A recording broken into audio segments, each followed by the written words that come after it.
त्रिलोकपुरी में 36 ब्लॉक हैं। शुरुआत 20वें नंबर के ब्लॉक से हुई। वह मस्जिद के पास साफ की हुई खाली जमीन पर कुछ लोगों ने माता की चौकी लगा दी, लेकिन जब दशहरे के बाद इस चौकी को नहीं उठाया गया और लाउडस्पीकर बजने से मस्जिद जाने वाले लोगों को दिक्कतें होने लगी तो कई तरह की आशंकाएं और कहानियां बनने लगी। दिवाली की रात इस लाउडस्पीकर के बजने या ना बजने को लेकर तनाव हो गया। अब यह तनाव क्यों हुआ, किसने किया, बाद में क्या हुआ, इन सब बातों को लेकर कई तरह की कहानियां हैं। हर पक्ष अपनी असंख्य दलीलों के साथ प्रस्तुत कर रहा है। गुरुवार रात से लेकर शुक्रवार दोपहर के बीच हालात इतने बिगड़ गए कि दोनों समुदायों के लोगों ने अपना बरसों का हासिल विश्वास छोड़ दिया और व्हाट्सएप के जरिए अफवाहें फैलने लगी। इसलिए व्हाट्सएप के जरिए फैलने वाले ऐसी अफवाहों से सतर्क रहिए। आप चाहे किसी भी शहर में रहते हो, इसे लेकर आपके मुल्क में ऐसे कई मामले हो चुके हैं। कहां से कोई बात चलती है और कहां पहुंचती है किसी को पता नहीं होता। 35 से ज्यादा लोग घायल हो गए, इनमें कई पुलिसकर्मी भी हैं। त्रिलोकपुरी में रविवार से शांति तो है, मगर इस शांति को कायम करने के लिए सीआरपीएफ, आरपीएफ और दिल्ली पुलिस के 1000 से ज्यादा जवान तैनात हैं। 30 पुलिस वैन इलाके की नाकेबंदी में लगाई गई है। त्रिलोकपुरी में जो हुआ उस पर दिल्ली शहर के कान खड़े हो जाने चाहिए, जिसने 84 के बाद से शांति के साथ रहना सीख लिया था। ना सिर्फ हिंदू या मुसलमानों के बीच, बल्कि अलग अलग राज्यों से आए अमीर गरीब और अलग अलग भाषाई लोगों के साथ भी। दिल्ली की मिसाल मुंबई और कोलकाता से भी शानदार है। इस मामले में दंगों का यह पैटर्न होता जा रहा है। इसके कई कारण होते हैं और कोई भी दंगा देखिएगा कि दो पक्षों की भूमिका के बगैर नहीं, मगर इसके होने का मूल कारण यह है कि ऐसे वक्त में हम एक दूसरे के प्रति विश्वास को तुरंत त्याग देते हैं और हर तरह की अफवाह को सही मान लेते हैं। अलग अलग अखबारों की रिपोर्ट पढ़कर यही लगा कि दोनों समुदाय के लोगों ने जिम्मेदारी दिखाने के बजाय अफवाहों को फैलाने में भूमिका निभाई। व्हाट्सएप से फैलाई गई अफवाहों को कवच बना लिया। पुलिस ने अफवाह फैलाने वाले और झूठी सूचना देने के आरोप में 12 लोगों को हिरासत में लिया है। मुस्लिम समाज की तरफ से अफवाह फैली कि हिंदू मारने आ रहे हैं और हिंदू समाज की तरफ से अफवाह फैली कि मुस्लिम मारने आ रहे हैं। मेरे लिए तय करना मुश्किल है कि इन बातों पर हंसा जाए या शर्म के मारे सार्वजनिक रूप से सर झुकाकर दिल्ली में मार्च किया जाए। किसी मस्जिद या माता की चौकी के पास झगड़ा हो भी जाए और इसके होने के वाजिब कारण भी हो, लेकिन बाकी समाज के लोग क्या सोच समझकर इसमें कूद पड़ते हैं? क्या उन्हें पता नहीं कि दंगे कराए जाते हैं? क्या उन्हें पता नहीं कि इस तरह की साजिशें बिछाकर दो समुदायों के बीच अविश्वास को बढ़ा दिया जाता है और खून की होली खेली जाती है? पर क्या यह दंगा रुक सकता था अगर प्रशासन और पुलिस ने समय पर कार्रवाई की होती? आप इस बात पर भी बहस कर सकते हैं कि यह दंगा है या सांप्रदायिक हिंसा। मेरठ में लव जिहाद का हश्र आप देख चुके हैं। कैसे इस घटना को लेकर दो समुदायों के बीच अविश्वास फैलाने का खतरनाक खेल खेला गया। बाद में उस खबर ने कितने मोड़ लिए और कितने रूप निकल कर आए। ताजा मोड़ पर वो खबर फर्जी साबित हुई और यह भी बात हो रही है कि राजनेताओं ने पैसे तक दिए ऐसे आरोपों को लगाने के लिए। मैं खुद त्रिलोकपुरी के इलाके से रोजाना गुजरता हूं। यूपी से आने वाला नाला है जो यमुना में जाकर गिरता है। इसके बगल में त्योहारों के वक्त इसमें साफ पानी छोड़ा जाता है, जहां लोग घाट बनाकर छठ की पूजा अर्चना करते हैं। त्रिलोकपुरी निम्न मध्यम वर्गीय इलाका है। यहाँ रहने वाले लोग मयूर विहार, नोएडा और आसपास के इलाके में काम करते हैं, घरों में भी और दफ्तरों कारखानों में भी। वर्षों से गुजरा हूं यहाँ। गनीमत है कि ज्यादा नुकसान नहीं हुआ, लेकिन इसे आप नजरअंदाज नहीं कर सकते क्योंकि दिल्ली में सांप्रदायिक तनाव की पृष्ठभूमि अब बन गई है। इसलिए बाकी दिल्ली को भी सतर्क होने की जरूरत है। थोड़ा अफवाहों से बचिए। यह सवाल पूछिए कि जिन 4-5 लोगों ने माता की चौकी लगाई थी वे कहां हैं, कौन है? जिन लोगों के बीच झगड़ा हुआ वो कहां हैं? ये सब सवाल हैं। 10 लोगों की ठोस गिरफ्तारी के बाद सारे मामले की तह तक पहुंचा जा सकता है इन लोगों की, लेकिन दिल्ली में 3 दिन लग गए तनाव रोकने में, तो समझिए कि बाकी देश में कितना आसान है सांप्रदायिक हिंसा करा देना। हम प्राइम टाइम में बात करेंगे। हमारे साथ हैं भगवान स्वरूप शुक्ला जी, आप वकील भी हैं और त्रिलोकपुरी के निवासी हैं। परवेज मियां हैं, आप अध्यक्ष हैं अमन कमेटी के, आप त्रिलोकपुरी के, अभी जुड़ जाएंगे हमारे साथ। विजय गोयल जी हैं, आप सांसद हैं बीजेपी के। प्रोफेसर अपूर्वानंद दिल्ली विश्वविद्यालय में आप पढ़ाते हैं और आशीष खेतान हैं आम आदमी पार्टी के। विजय गोयल साहब, मैं एक जिम्मेदारी का सवाल आपसे पूछना चाहता हूं कि इतनी सरकारें होती हुई, बहुत सरकारें हैं दिल्ली में, लेफ्टिनेंट गवर्नर की सरकार और प्रधानमंत्री यहीं पर हैं, तो एक तरह से 2 सरकारें हैं दिल्ली में। 3 दिन लग गए इस चीज को काबू करने में और ये सारी चीजें हुई, तो किसकी जिम्मेदारी मानी जाए? देखिए, दिल्ली के अंदर इस तरह की घटना हो तो ये बड़ी चिंताजनक बात है, क्योंकि दिल्ली के अंदर कम से कम पिछले बहुत से वर्षों के अंदर, जब से मैं सक्रिय हूं तब से मैंने नहीं सुना कि कोई इस तरीके से कोई दंगे हों और वो सांप्रदायिकता का रूप ले लें और छोटी सी बात धीरे धीरे जाकर बड़ी बन जाए। तो जाहिर तौर के ऊपर मैं समझता हूं कि जब वहां अगर माता की चौकी या जागरण हो रहा था तो किसी भी पब्लिक फंक्शन के अंदर पुलिस भी मौजूद रहती होगी, क्योंकि कोई भी कार्यक्रम होता है तो वहां पुलिस के कर्मी पहुंचते हैं। तो इसलिए पुलिस प्रशासन सही तरीके से बता पाएगा कि इसके अंदर क्या कारण है। जहां तक मेरी जानकारी है उसमें तो ये है कि एक माता की चौकी कई दिनों से चल रही थी और उस चौकी जागरण के चलते हुए इस तरीके का वहां पर झगड़ा हुआ। तो मैं समझता हूं जिम्मेदारी तो पुलिस की जरूर पड़ती है कि उसको जो भी सार्वजनिक कार्यक्रम हैं उनके ऊपर नजर, उनके ऊपर ध्यान ये रखना बहुत आवश्यक है।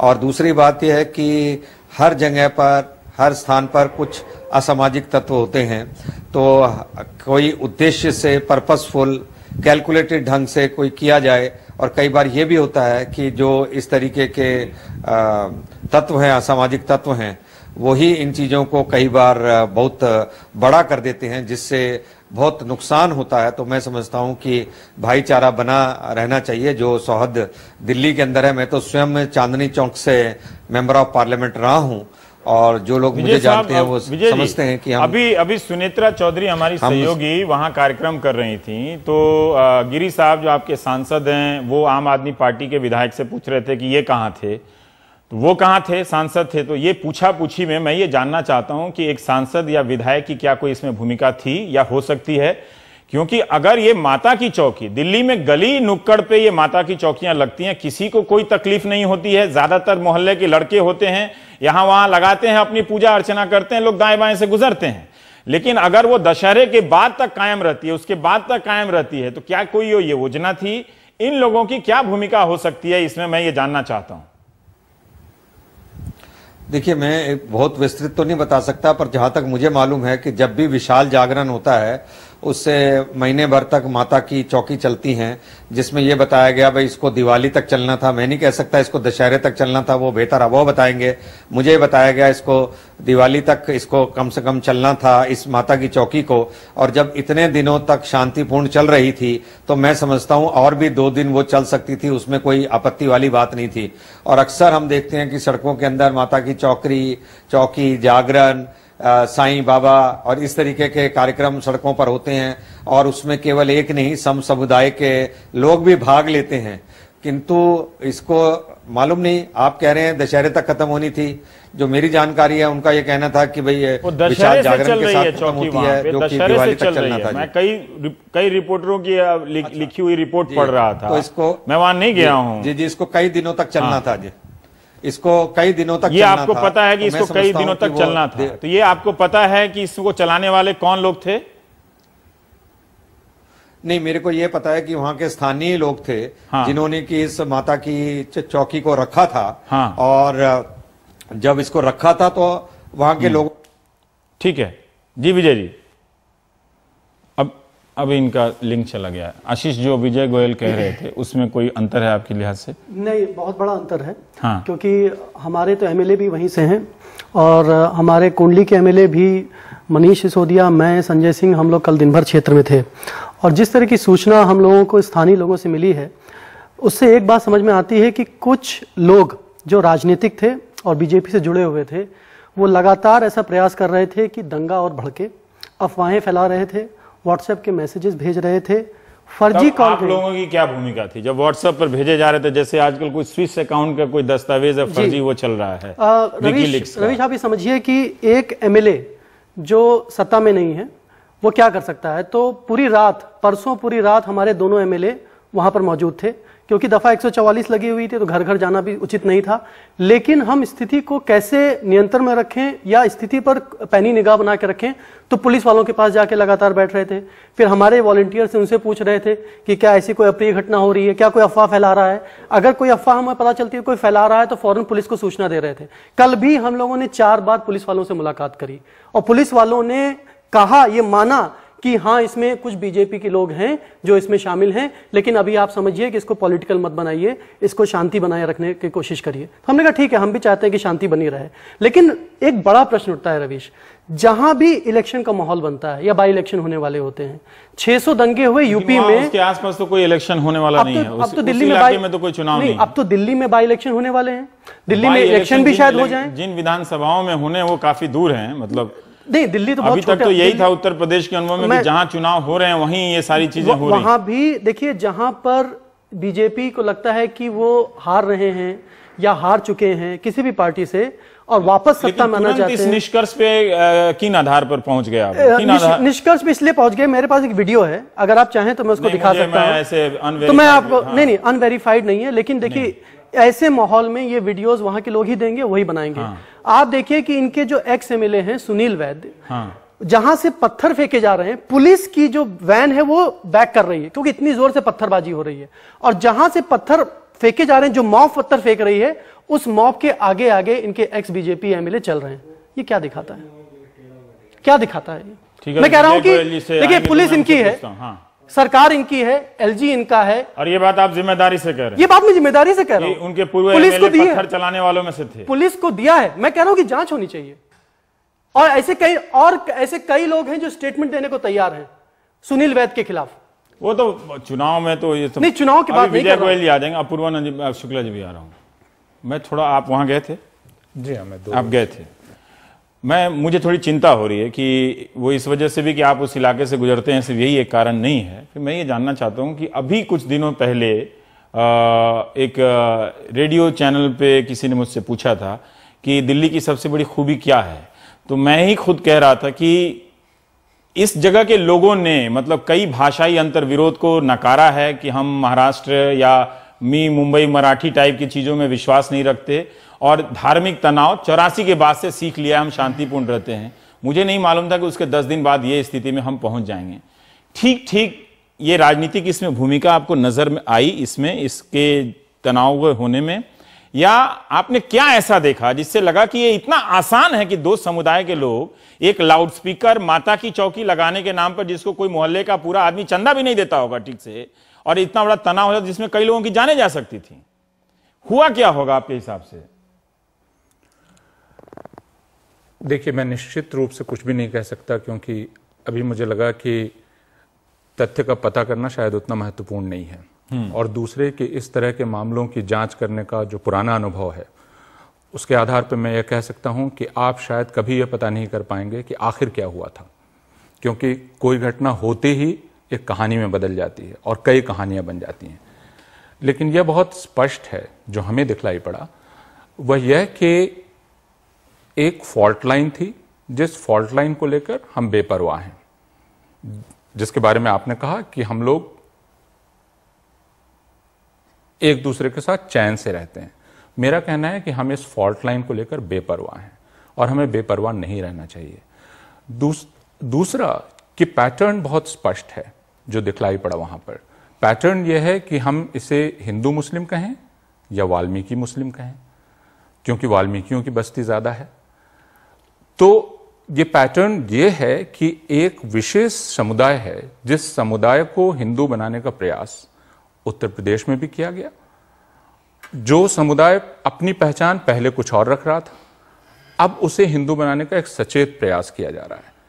तो मैं एक अनुमान कर रहा हूं, मैं किसी निष्कर्ष पे नहीं पहुंच रहा हूं, क्योंकि मैं नहीं जानता। तो निश्चित रूप से उसमें बहुत सारे समुदाय के लोग भी होंगे, ऐसी बात नहीं है। बिल्कुल, लेकिन इस बात की पूरी जांच होनी चाहिए कि सुनील वैद्य जी की क्या भूमिका थी। मेरे लिए जो ज्यादा चिंताजनक है वह यह कि फौरन पत्थरबाजी दोनों तरफ से हो रही है, और इतनी जबरदस्त पत्थरबाजी हो रही है जिसमें हिंदू भी घायल हो रहे हैं, मुसलमान भी घायल हो रहे हैं। मुझे जो आज खबर मिली, 44 लोग गिरफ्तार करके तिहाड़ जेल भेजे गए, जिसमें 13 हिंदू हैं, बाकी मुसलमान हैं।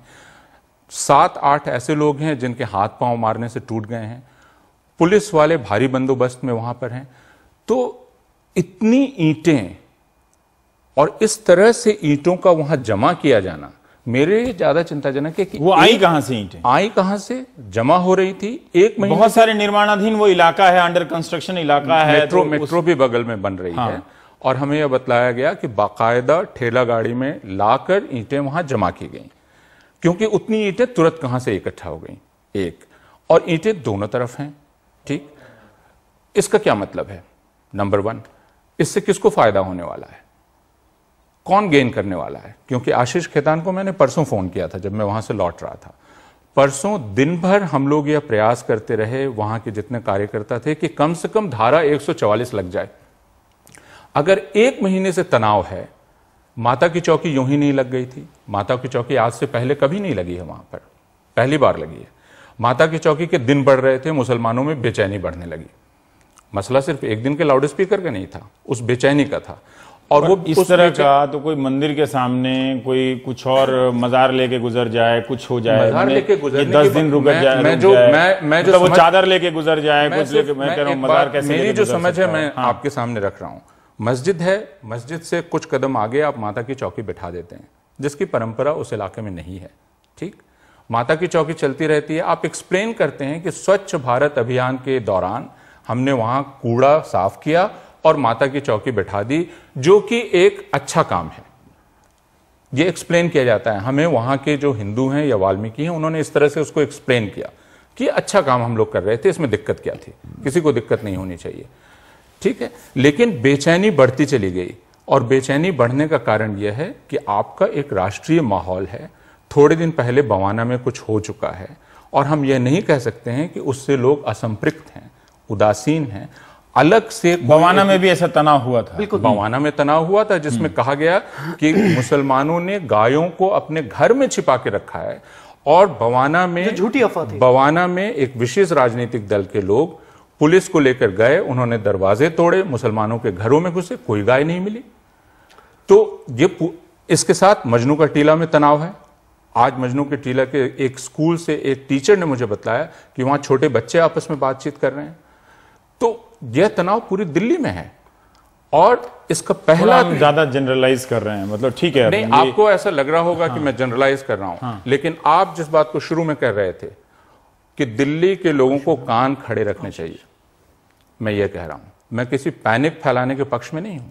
मैं यह कह रहा हूं कि दिल्ली में तनाव है।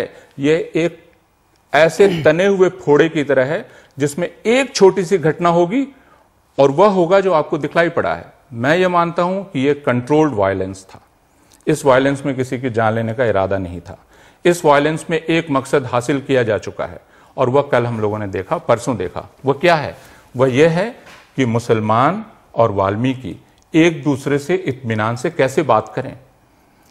मैंने जो कल सुना उससे मेरा दिल टूट गया, क्योंकि मैंने जब हिंदुओं से बात करने की कोशिश की, उन्होंने कहा कि साहब ये लोग होते ही क्रिमिनल माइंडेड हैं, इनका पूरा काम ही क्राइम करना है।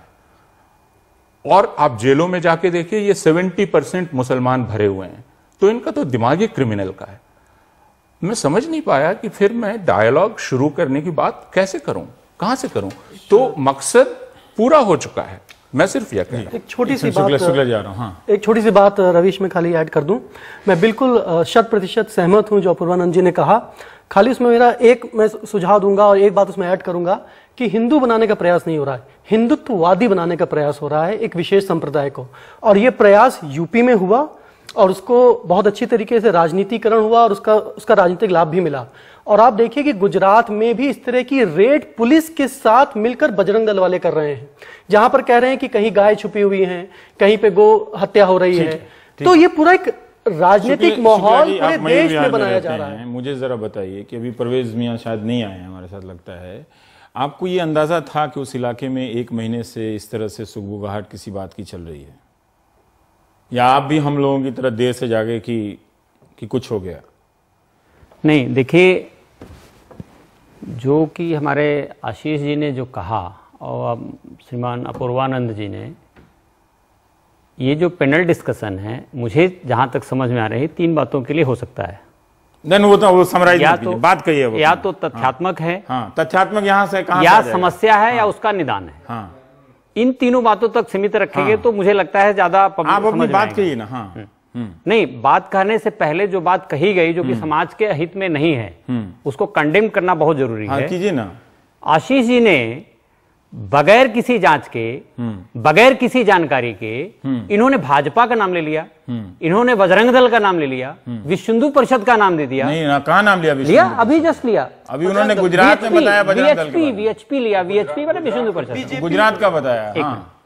कहां कहां दौड़ाए। समस्या त्रिलोकपुरी में है, दिल्ली में है, वो समस्या खोजिए और उसका निदान बताइए। मुझे लगता है समाज का इसमें कल्याण। ये बात भी सही है, ठीक। दूसरा विषय, अपूर्वानंद जी ने एक विषय कहा, अपनी बात इन्होंने नहीं किया, समाज के पक्ष में सजेशन नहीं दिया, समाज को जोड़ने का विषय नहीं कहा, और हिंदू और वाल्मीकि शब्द पर आ गए। आप जोड़ने का विषय कीजिए। मैं जोड़ने का विषय कीजिए। तो इन दोनों को मुझे लगता है इन दोनों से अलग समाज को जोड़ने का विषय कहिए आप। विषय ये है कि वहां समस्या क्या है।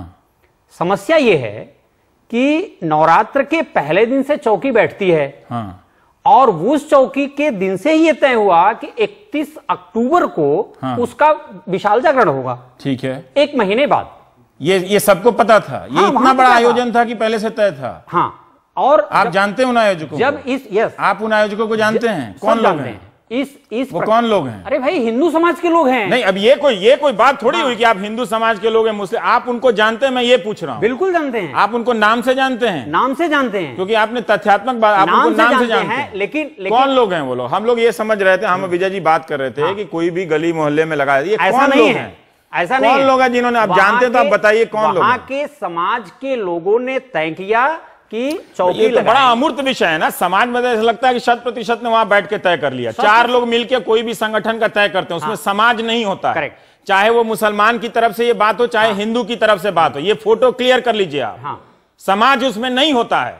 समाज उसमें 4, 10, 25 लोग होते हैं, इससे ज्यादा लोग उसमें नहीं होते हैं। आप सुनिए, आपको अगर आग लगाना है तो आप लगाइए, आप शौक से, लेकिन उसमें समाज नहीं होता है। नहीं, आप मेरी बात सुनेंगे। अब आप बात कहिए कि आप जिनको जानते हैं वो कौन लोग हैं? फिर भाई, वो कौन लोग हैं, यही तो उनको आप मुझे बताइए, इसमें कौन लोग? उन लोगों को भी जानते हैं जिन्होंने ऐसा किया, इसलिए मैं दोनों बातों को नाम न लेकर के समाज। चलिए ठीक है, आप नाम नहीं लेना चाहते, आप बोलिए। हाँ ठीक है। चौकी चलती है, प्रत्येक दिन सुबह 7 बजे आरती होती है, शाम को आरती होती है, और ये महीने 20 दिन से चल रहा है ये विषय। अचानक बीच में एक छोटा सा विषय आया था कि हमारा अजान का समय और आपके आरती का समय शाम का सेम है, इसलिए इसको थोड़ा बदल लिया जाए तो ठीक है। उस सद्भावना में सहिष्णुतावश उस समय को चेंज किया। उस डिस्कशन में आप इन्वॉल्व थे? आप सुनिए। नहीं, उस डिस्कशन में आप इन्वॉल्व थे? आप सुनिए। नहीं, आप तो ऐसे कह रहे हैं जैसे आप उसमें इन्वॉल्व थे। ये हमने कहीं नहीं पढ़ा। ये आप तो उसमें इन्वॉल्व थे? आप सुनिए। नहीं आशीष, आप एक मिनट, मेरा काम है आरती के भजन के समय को बदला गया। आप थे उसमें? एक छोटा सा हुआ था, वो दरअसल दूर हो गया। ठीक है। 23 तारीख को ठीक वही आरती हो रही थी जैसे रोज हो रही थी। और 23 तारीख को शाम को, स्वाभाविक है दीपावली का दिन था, 10 लोग ज्यादा थे। समाज के 10 लोग ज्यादा आ गए। सामान्यतः जो आते थी भीड़, उससे 10-20 लोग ज्यादा आए। अब मैं समझने लगा आपके जवाब से। जब ज्यादा आए तो वहां पर उसी ये जो आरती का समय ये चेंज हो गया, ये किन लोगों के हस्तक्षेप से? जो आयोजक थे 4-5 लोग, उनके हस्तक्षेप से हो गया या आप लोग थे? नहीं, समाज, वहां विषय आया। आपको ये जानकारी कैसे मिली? मैं ये जानना चाहता हूँ। वहां के लोगों से मिली, वहां जो है वो बताए कि अजान का जो समय था वो हो रहा था, तो कोई कमेटी बैठी होगी, कोई दिक्कत, मस्जिद और इन लोगों का? नहीं, उनको दिक्कत हुई थी, कोई बात नहीं, इसको बदल लेते थे, हमने पहले कर लिया, वो लोग बाद में करते थे, हमारी आरती 7 बजे समाप्त हो जाती थी। ठीक है। 23 तारीख को ऐसी क्या बात है कि 23 तारीख बाद 4-6 लोग आते हैं, चौकी पर बैठते हैं। चौकी पर इसी तरह का किस्सा उन लोगों की तरफ से है कि हिंदुओं ने ऐसा किया। इसी तरह का किस्सा, शराब पीते हैं, मांस खाते हैं, और जो मना करता है, ये आप एकदम साफ आ गए उन कारणों पे। आप उन साफ कारणों पर आ गया। मैं समझ रहा हूं। और जब उसको मना किया जाता है, एक चीज, जब ये अगर दिल्ली में ये हो रहा है तो दिल्ली के लोगों को, आप लोगों से, और जो चौकी लगा रहे हैं या जो मस्जिद के कमेटियों चला रहे हैं, इन सब से सतर्क रहने की जरूरत है।